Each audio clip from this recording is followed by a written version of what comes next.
The yeas are 50, the nays are 50. The Senate being equally divided, the Vice President votes in the affirmative, and the bill, as amended, is passed. That was Vice President Kamala Harris breaking the tie yesterday, allowing Democrats to push through their massive $739 billion Inflation Reduction Act.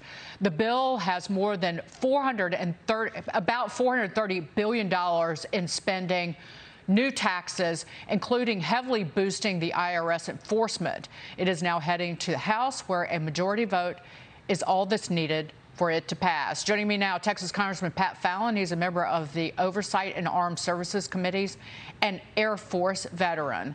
Congressman Fallon, what do you make of this spending monstrosity? Well, Dagan, thanks for having me on. And you know what I've learned in my 18 months in Congress is whatever the title of legislation, usually the result is usually the opposite. And what this bill is going to end up doing, it's going to hamper innovation. It's going to raise taxes on the middle class, and it's going to also increase prices and inflation. It's going to do the exact opposite of what they say it's going to do. And this is in a time where 58% of Americans are living paycheck to paycheck. And we have 41-year historic inflation. This is the absolute worst time to do this. Christian Whiten, jump in here. $369 billion spent on climate and energy programs. So more incentives for rich folks to buy electric vehicles. Yeah, it's really going to help people who are wondering how to fill up the SUV, fill up the pickup truck, how they're going to benefit from something, you know, the ability to get a slightly different or slightly extended credit on an electric vehicle. Maybe they can go buy a Tesla instead, figure out how to charge it. Congressman, I'm curious about the tax provisions of this and the supposed deficit reduction. The Democrats are claiming that over 10 years this is going to be some major reduction in the deficit. They claim that by hiring more IRS agents to harass businesses. Do you believe this is actually going to do anything to control the deficit or spending?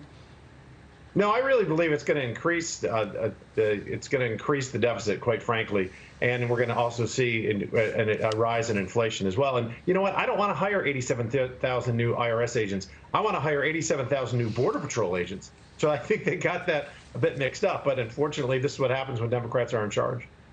And Congressman, it extends for 3 more years the Obamacare subsidies, the premium subsidies.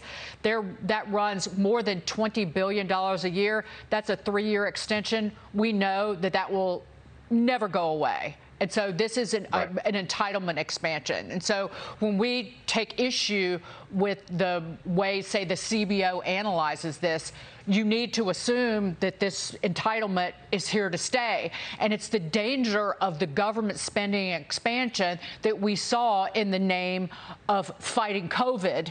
Again, these spending programs will never disappear and be a burden on certainly our fiscal house as a nation for decades to come. Well, Dagan, you hit it right on the head. I mean, these are accounting gimmicks. And according to the Nonpartisan Joint Committee on Taxation, next year, $17 billion will hit folks that are making $200,000 a year or less, which shatters Joe Biden's promise that he would never raise taxes on folks that make less than $400,000 a year. Mike Lee, jump in. Congressman, is there any chance of slowing this down in the House? Are there any procedural wrenches you can throw in the spokes here? Anything you guys can do, maybe try to target some conservative, vulnerable Democrats hoping to get reelected in a really tough cycle coming up? I mean, what is leadership? Well, certainly we can. What are you guys going to try and do? Yeah, we can certainly try and do that. As far as procedural moves, unfortunately, the House is a majority-driven institution, so we can do a motion to recommit, but that's only going to delay it by minutes, maybe an hour.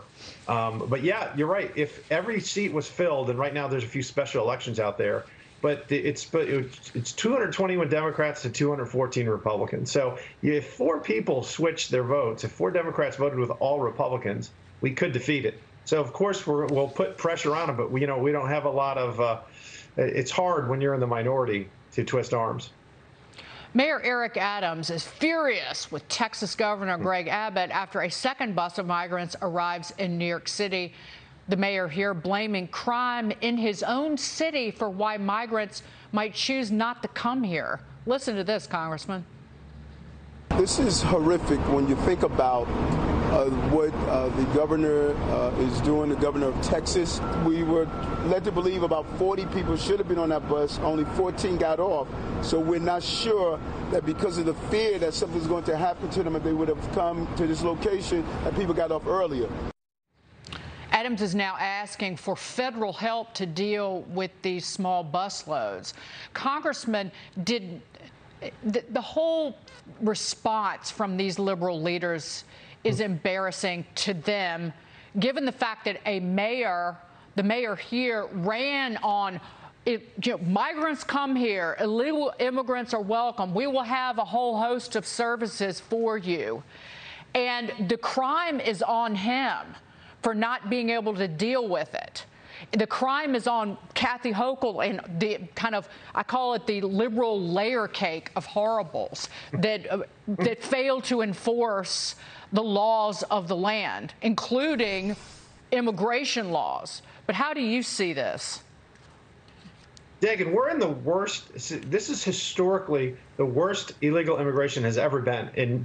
Back in April, there were 234,000 illegal border crossings, which was 1,258% higher than the last April that President Trump was in office. And then it was shattered in May with nearly 240,000 illegal border crossers, which was 930% worse.